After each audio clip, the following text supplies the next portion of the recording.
మన భారతదేశంలో ఉత్తరాఖండ్ రాష్ట్ర కేబినెట్ యూసీసీ అమలు చేయడానికి ఆమోదం తెలిపింది. దీంతో ఆ రాష్ట్ర ముఖ్యమంత్రి పుష్కర్ సింగ్ ధామీ జనవరి 27, 2025 నుంచి యూసీసీ అమలు అవుతుందని చెప్పడం జరిగింది. దీంతో మన దేశంలో యూసీసీ అమలు చేసిన మొదటి రాష్ట్రంగా ఉత్తరాఖండ్ నిలవడం జరిగింది. యూసీసీ అంటే యూనిఫామ్ సివిల్ కోడ్, ఉమ్మడి పౌర శృతి. ఉత్తరాఖండ్ ప్రభుత్వం యూసీసీ అమలు చేయడానికి చేసిన ప్రయత్నాలు ఏంటో తెలుసుకునే ప్రయత్నం చేద్దాం. సుప్రీంకోర్టు విశ్రాంతి న్యాయమూర్తి అయినటువంటి జస్టిస్ రంజనా ప్రకాష్ దేశాయ్ సారథ్యంలో ఒక కమిటీని 2022 మే 27న నియమించడం జరిగింది. ఈ కమిటీ సుమారు ఏడాదిన్నర పాటు కష్టపడి ముసాయిదా బిల్లును తయారు చేసి 2024 ఫిబ్రవరి 2న యూసీసీ ముసాయిదా బిల్లును రాష్ట్ర ప్రభుత్వానికి సమర్పించింది.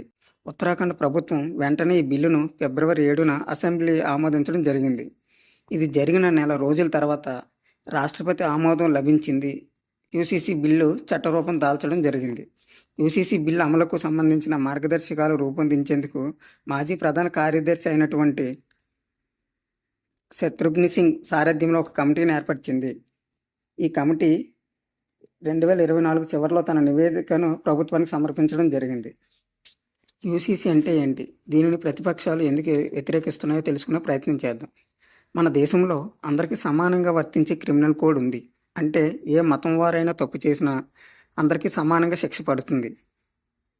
పేదవాళ్ళ నుంచి డబ్బున్న వాళ్ళ వరకు, మధ్యతరగతి నుంచి రాజకీయ నాయకుల వరకు, ఇలా ఎవరికైనా ఒకే రకమైన శిక్షలు ఉంటాయి ఒక రకమైన తప్పుకి. కానీ సివిల్ కోడ్ విషయానికి వస్తే ఎవరి చట్టాలు వాళ్ళకి ప్రత్యేకంగా ఉంటుంది. హిందువులకు ఒక చట్టం, ముస్లింలకు మరొక చట్టం, క్రైస్తవులకు మరొక చట్టం.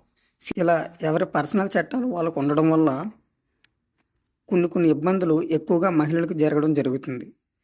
ఎగ్జాంపుల్, ముస్లిం చట్టం చూసుకున్నట్లయితే ముస్లింలో పురుషుడు బహుభార్యత్వాన్ని కలిగి ఉంటాడు. అంటే 2-3 పెళ్ళిళ్ళు చేసుకునే హక్కు తనకుంది.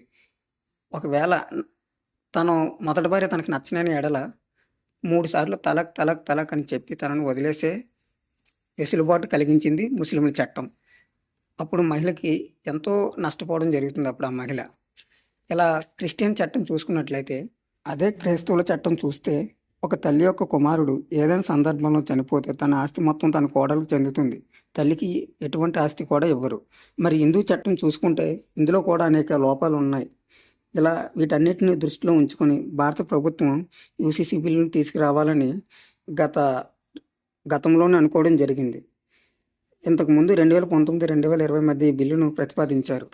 కానీ అప్పటి ప్రతిపక్షాల వ్యతిరేకత వలన ఈ బిల్లు పార్లమెంట్లో ప్రవేశపెట్టడం జరగలేదు.